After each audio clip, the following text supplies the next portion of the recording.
வரன் தேடுறீங்களா? பொருத்தமான வரன்களின் விவரங்களை உடனே பெற்றுக்கொள்ளுங்கள். கால் கல்யாண மாலை 9840891300 அல்லது 9840891500. வாழ்க்கை எல்லாத்தையும் மிக்ஸ் பண்ணி தான் இருக்கணுமே தவிர மேடுகளே இல்லாத வெறும் பள்ளங்களை பார்க்கறது நியாயம் இல்லை. வரன் தேடுறவங்களுக்கு வரன் பார்த்து கொடுக்குறோம், தொழில் தேடுறவங்களுக்கு தொழிலை கொடுக்குற ஆளை தேடி கையில் கொடுத்தோம்னா ஓகே, அவ்வளோதான், சரியா போயிடுச்சு.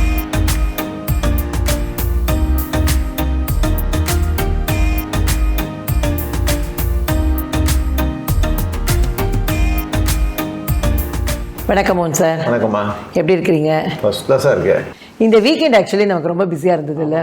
ஏன்னா இந்த பொங்கல் முடிஞ்ச உடனே நம்ம போன அந்த 2 நிகழ்வுகளும் நமக்கு மனசுக்கு ரொம்ப ரொம்ப நிறைவான விஷயங்கள். அது ஒன்று நம்ம இந்த மாற்றம் ஃபவுண்டேஷனுடைய சங்கமம் நிகழ்ச்சியை போய் தொடங்கி வச்சோம்.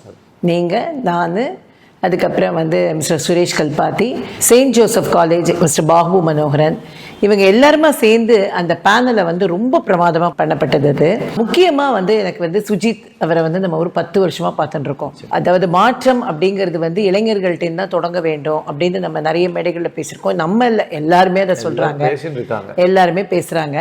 ஆனால் அந்த மாதிரியான ஒரு மாற்றத்தை தொடங்கின ஒரு இளைஞராக நம்ம சுஜித்தை ஒரு 10 வருஷம் முன்னாடி, he must be in is 30s அப்போ அதில் பார்த்தபோது இந்த பையனுக்குள்ள ஒரு நல்ல விஷயம் இருக்கே அப்படின்னு நம்ம யோசித்தோம். அப்போ தான் அந்த மாற்றம் ஃபவுண்டேஷன் ஆரம்பித்து ஒரு 2-3 வருஷம் கூட தான் இருந்திருக்கும். அப்போ நம்ம மேடையில் பேசினார், கல்வி அறம் பற்றி சுஜித் பேசினார். அப்போ முதல்ல அவர் சொன்ன ஒரு விஷயம் என்னென்னா, தான் மாற்றம் அப்படிங்கிற அந்த அறக்கட்டளைக்குள்ளே ஏன் வந்தோம் அப்படிங்கிறத பற்றி சுஜித் ஷேர் பண்ணிட்டார். ரொம்ப இன்ட்ரெஸ்டிங்கான ஸ்டோரி. ஒரு குழந்தை இவர் மோட்டிவேஷன் ஸ்பீக்கர், இந்த மாதிரி பேசிட்டு ஒரு இடத்துலேருந்து வரும்பொழுது, சார் நான் காலேஜ் சேர்றதுக்கு நீங்கள் ஹெல்ப் பண்ண முடியுமா அப்படின்னு கேட்டிருக்காங்க.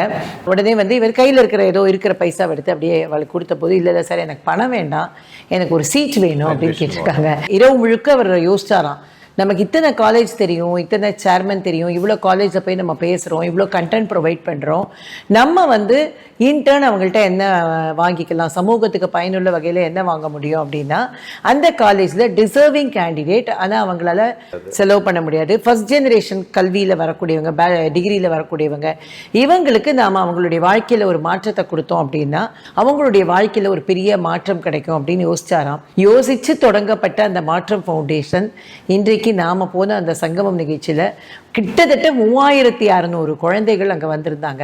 அத்தனை பேரும் மாற்றம் அறக்கட்டளையில் படித்தவர்கள், இல்லைன்னா படித்து கொண்டிருப்பவர்கள்.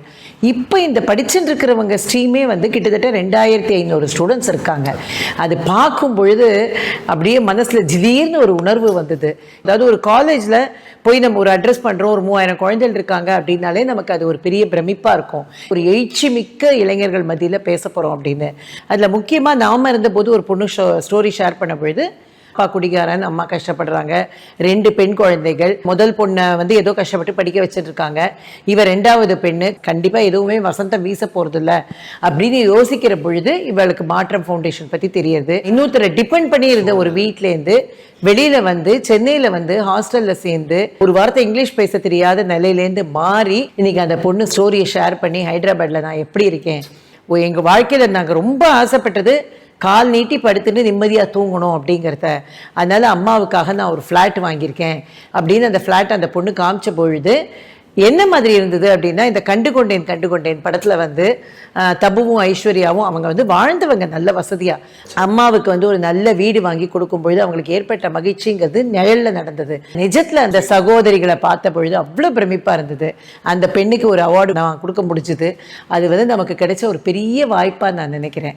அதேமாரி கண்ணு தெரியாத ஒரு பெண்ணு, அந்த பெண்ணோட ஸ்டோரி எல்லாரையும் கண் கலங்க வச்சுடுது. அந்த பெண் என்னன்னா, she wants to give back to the society. முக்கியமாக இந்த படிச்சுட்டு வர குழந்தைகள்ட்ட அவங்க டொனேஷன் வாங்குறது இல்லைன்னு வச்சுருக்காங்க. ஆனால் அந்த பொண்ணு கட்டாயமாக நான் எதாவது பண்ணணும் அப்படிங்கிறாங்க.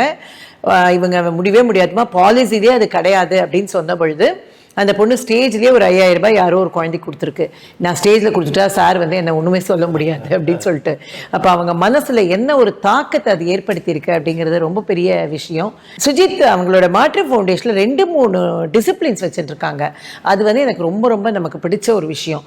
ஒன்று இன்னைக்கு சும்மா ஒரே ஒரு சின்ன ஸ்டோரினா கூட மீடியாஸ் என்ன பண்ணுறாங்க, அதே மாதிரி சேனல்ஸ் என்ன பண்ணுறதுன்னா, அவங்க சின்னதாக நேற்று காலில் எனக்கு துளியோண்டு அடிபட்டு எடுத்து சார்னா அதை உடனே அழவழிச்சு அவங்கள அப்படியே கண்ணீர்களில் கலங்க வச்சு அவங்க அம்மா அழுது, அப்பா அழுது, அப்புறம் ஆங்கர் அழுது, அப்புறம் ஜூரிஸ் அழுது, எல்லாத்தையும் அழுது அந்த ஷார்ட்டை காமிச்சு அதை ஒரு எபிசோடு ஓட்டிடுறாங்க. இது மாதிரி போகிற இந்த காலச்சூழலில் வந்து மாற்றம் ஃபவுண்டேஷனில் என்ன பண்ணுறாங்க அப்படின்னா, இவங்க ஸ்டோரிஸ் எதுவுமே வந்து சோஷியல் மீடியாவில் போகக்கூடாது, அவங்களுடைய ப்ரைவசியை நம்ம மெயின்டைன் பண்ணணும்னு நினைக்கிறது வந்து அமேசிங்கான விஷயம். இன்னைக்கு கூட நாம வந்து யாரை பத்தியும் நம்ம பேசல, அந்த பொண்ணோட ஐடென்டிட்டியை ரிவீல் பண்ணல. அவங்களை பொறுத்த வரைக்கும் என்னன்னா, இங்க வந்து காலேஜ் இருக்கு, இங்க டிசர்விங் ஸ்டூடெண்ட்ஸ் இருக்காங்க. இன்னும் அப்ரிஷியேட் பண்ண வேண்டியது இந்த காலேஜோட சேர்மன் எல்லாம் தான். அவங்க என்ன பண்றாங்க, இவங்க 10 சீட் கேட்டா அவங்க 20 கொடுக்குறாங்க, எல்லா செலவையும் எடுத்துக்கிறாங்க. செயின்ட் ஜோசப் காலேஜை பத்தி அவர் பேசும்பொழுது சுஜித் சொன்னது அதுதான்.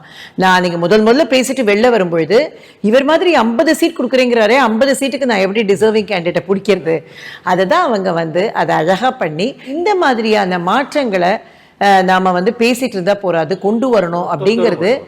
அதே மாதிரி நம்ம அந்த கேபி ராமசுவாமி சாரோட ஸ்டோரி பார்த்த பொழுது, ஒரு பெண்ணினுடைய அழுகை தான் எனக்கு 35,000 பெண்களை வாழ வைத்தது, அவங்களுக்கு படிப்பு கொடுக்க முடிஞ்சது. 35,000 பெண்களுக்கு அவர் வந்து கல்வி கொடுத்துருக்கார். எங்கேயோ மணிப்பூர், மேகாலயா, அஸ்ஸாம், அங்கேருந்தெல்லாம் பெண்கள் வந்து இவருடைய மில்லில் வேலை பார்த்துட்டே படிச்சிருக்காங்க. வாழ்க்கையில் வந்து ஒரு பெரிய மாற்றத்தை அடுத்தவர்களுக்கு கொடுக்கணும் அப்படின்னு யோசிக்கக்கூடிய நிறைய பேர் இருக்காங்க. அந்த மாதிரி இருக்கிறவங்களுடைய ஸ்டோரிஸை தான் கல்யாணம் மாதிரி தேடி தேடி பிடிச்சு போடுறோம். ஏன்னா வெறும் அழுகையும் வெறும் சென்சேஷனும் மீடியாஸ்ல போட்டா அது போராது. அது வந்து மக்கள் நிறைய நெகட்டிவ் கண்டென்ட்டை பார்க்குறாங்கிறது உண்மைதான். ஆனா நெகட்டிவ் கண்டென்ட்டை மட்டும் பார்க்கல. நெகட்டிவ் கண்டென்ட் வாழ்க்கை இல்லை. அது வாழ்க்கை வந்து எல்லாத்தையும் மிக்ஸ் பண்ணி தான் இருக்கணுமே தவிர, அதுதான் மேடு பள்ளம்னு சொல்கிறான். ஸோ மேடுகளே இல்லாத வெறும் பள்ளங்களை பார்க்கறது வந்து நியாயம் இல்லை. இப்போ டைட்டில் போடும்பொழுதே எல்லாரும் என்ன பண்ண வேண்டியிருக்கு அப்படின்னா, ஒரு பாசிட்டிவான கண்டென்ட் கூட நெகட்டிவ் டைட்டில் போட வேண்டியிருக்கு. அது வந்து எத்திக்ஸ் கிடையாது. முன்னாடிலாம் பத்திரிகை தர்மம்னு ஒன்று உண்டு, போருக்கு கூட தர்மம் உண்டு. ஆனா இப்ப எல்லாத்தையும் மாத்திட்டோம், அதர்மம் அப்படிங்கிறது அது மாதிரி போயிடுது. ஏன்னா சுஜித் எப்பொழுதும் ஒரு வார்த்தை சொல்வாரு, நாங்க வந்து ஒரு கொஸ்டினர் வைப்போம் மேடம், அந்த கொஸ்டினர்ல வந்து how do you know about Maatram foundation அப்படின்னா, most of the people will tick from video content அப்படின்னு போடுவாங்க. That video content is none other than Kalyana மாலைஸ் வீடியோ கண்டென்ட். அதுதான் வந்து எனக்கு இப்போ இன்னைக்கு 90% குழந்தைகள் வந்து மாற்றத்தை பத்தி தெரிஞ்சுட்டு நம்மள்ட்ட வராங்க அப்படின்னா, அதுக்கு வந்து கல்யாண மாலையோட வீடியோ கண்டென்ட் தான் முக்கியம்னு. ஸோ அந்த மாதிரியான ஒரு விஷயத்தை நம்மளோட சிஎஸ்ஆர் ஆக்டிவிட்டி அப்படிங்கிறது அதுதான் அப்படின்னு நான் நினைக்கிறேன். அதே மாதிரி அடுத்த நாள் நம்ம ஃபெட்னாவோட உலக தொழில் முனைவோர் மாநாட்டில் ஒரு செஷன்ல கலந்துட்டோம், டிஸ்கஷன்ல கலந்துட்டோம் மதுரையில. ஃபெட்னா செய்யற காரியமும் பெரிய காரியம், உலக தமிழர்களை ஒன்றிணைக்கிறதுங்கிறது ரொம்ப பெரிய விஷயம். அது வளர்ச்சிக்கான முதலீட்டை கொண்டு வரதுலேருந்து ஆரம்பிச்சு அத்தனையும் பிளான் பண்றாங்க. கண்டிப்பா ஏதாவது நல்ல ப்ராஜெக்ட் இருக்கா நீ சொல்லு, நான் அங்கிருந்து கொண்டு வந்து உனக்கு தரேன் அப்படிங்கிறது ரொம்ப பெரிய விஷயம். ஸ்டார்ட் அப்ஸோட கண்டென்ட் ஸ்டோரியை கேட்டு அதை அவங்க அப்ரிஷியேட் பண்ணி அடுத்த லெவலுக்கு அதை எடுத்துட்டு போறாங்கல்ல, டிக்ளேர் பண்றாங்க. ஃபெட்னாவோட ஆக்டிவிட்டியை டெஃபினட்டாக நம்ம சப்போர்ட் பண்ணி தான் ஆகணும். வரன் தேடுறவங்களுக்கு வரன் பார்த்து கொடுக்குறோம், தொழில் தேடுறவங்களுக்கு தொழிலை கொடுக்குற ஆளை தேடி கையில் கொடுத்தோம்னா ஓகே, அவ்வளோதான் சரியா. இதுக்கு நடுவில் நம்ம நிகழ்ச்சி போயிட்டு இருக்கு. இன்னைக்கு குச்சிலாம்பாடில் அவ்வளோ நல்லா நடந்தது. சென்னை சேத்பட் குச்சிலாம்பாடில் பல கம்யூனிட்டிஸ்க்கு வந்து இன்னைக்கு மீட்டிங் நடந்தது. இப்போ சாயந்தரம் நம்மளோடது வந்து செயில் வித் மோகன், அதுவும் வந்து இப்போ நமக்கு சைமல்டேனியஸாக போக போகிறது. இன்னொரு 10 நிமிஷத்தில் ஆரம்பிக்க போகிறோம். ஆமாம், உங்களோட போக போகிறது. நாளைக்கு நிறைய கம்யூனிட்டிஸ், முக்கியமாக குறிப்பாக முதலியார் பிள்ளை கம்யூனிட்டிக்கு, அந்த மாதிரி நல்ல மேஜராக இருக்கிற எல்லா கம்யூனிட்டிஸ்க்கும் மீட் போகிறது. இது எங்கே நடக்கிறது அப்படின்னா, சென்னை சேத்பட் குச்சிலாம்பாள் கல்யாண மண்டபத்தில் நடக்கிறது. மாலையில் வந்து டாக்டர் அருள் பிரகாஷம் அவரோட தலைமையில் இளைஞர்கள் பங்கேற்கக்கூடிய ஒரு அருமையான கலகலப்பான தலைப்போட ஒரு பட்டிமன்றம் நடக்கிறது. என்னமா தலைப்பு? அதாவது முதல்ல உங்களுக்கு தெரியும், ஊர் முழுக்க இந்த ஹால் முழுக்க ஃபிளெக்ஸ் இருக்கு. என்ன அதை பார்த்துட்டு தான் உள்ள வரீங்க. டேபிள்ல அந்த பேப்பர் இருக்கு. என்ன கேள்வி கேட்டா நான் என்ன சொல்ல முடியும்? வாயால கேட்டு. ஆமா ஆமா ஆமா, ராமநாமம் அது என் வாயால கேட்டு தெரிஞ்சுக்கிறதுக்கு. வாழ்வின் வெற்றிக்கு காதல் துணையா தடையா அப்படிங்கிறது தான் தலைப்பு. காதல் டைப்பா? ஆமா, அதாவது that is an evergreen topic. பட்டிமன்ற உலகத்திலேயே நாம சொல்லுவோம், உறவா நட்பா, காதல், அதே மாதிரி பணமா பாசமா, இந்த மாதிரி சில தலைப்புகள் வந்து எப்பவுமே ஜெயிக்கும். ஆனா என்னன்னா, எப்பொழுதும் பேசுற கட்டன் கிடையாது. அன்றைக்கு வாழ்க்கை சூழல் எப்படி இருக்கோ, அதை 10 வருஷம் முன்னாடி பேசின காதல் தலைப்பு இன்னைக்கு பேச முடியாது. அப்படியே மாறி இருக்கு வாழ்க்கை. அப்ப அந்த காதல் தலைப்புல வந்து இன்னைக்கு என்ன சிச்சுவேஷன் இருக்கு, என்ன சிச்சுவேஷன்ஷிப், ரிலேஷன்ஷிப்லாம் என்னெல்லாமோ சொல்றாங்கல்ல யங்ஸ்டர்ஸ். ஏன்னா அந்த வாழ்க்கை யாருக்கு தேவையானதோ அவங்களே பேசுறாங்க. தடையினும் அவங்க தான் பேசுறாங்க, துணையினும் அவங்க தான் பேசுறாங்க. ஒரு அருமையான பட்டிமன்றம் இருக்கு. சென்னையில இருக்கிறவங்க, வாய்ப்பு உள்ளவங்க, வரன் தேடுறவங்க கண்டிப்பா வாங்க. ஏன்னா உங்க வீட்டு வாழ்க்கை அது. அதே மாதிரி நல்ல தமிழ், நல்ல கண்டென்ட், நல்ல கருத்துக்கள் வேணும்னா நான் சொல்ல வேண்டாம், எங்க எங்களெல்லாம் பாக்குறீங்களோ அவங்க எல்லாம் சொல்றீங்க. நேற்றுக்கு நான் ஒரு அம்மாவை பார்த்தேன் கோவில்ல. அந்த அம்மா வந்து ரொம்ப என்னை கையை பிடிச்சிட்டு ஆஞ்சநேயர் சன்னதி கிட்ட, கல்யாண மாலையில நீங்க ரொம்ப நல்லா பண்றீங்க, நீங்க நல்லா பேசுறீங்க, எங்களுக்குலாம் ரொம்ப பிடிச்சது, அதுவும் இப்போ போன வாரம் ஒரு கண்டென்ட் இருந்தது, அது ரொம்ப ரொம்ப நல்லா இருந்ததுன்னாங்க. நான் வந்து எக்ஸ்க்ளூசிவ்லி மோகனா இல்லை நம்மளுடைய வேற ஏதாவது பட்டிமன்றமா பேச்சரங்கமா சன் டிவி ப்ரோக்ராமா என்னன்னு தெரியலையே, எந்த ப்ரோக்ராமான்னு. அது எந்த ப்ரோக்ராம்னு எனக்கு சொல்ல தெரியலீங்க. ஆனா ஒண்ணு மட்டும் கரெக்டா சொல்றேன், நீங்க அன்னைக்கு மஞ்சள் கலர் புடவையில நீல கலர் பார்டர் போட்டுட்டு ஒரு சாரி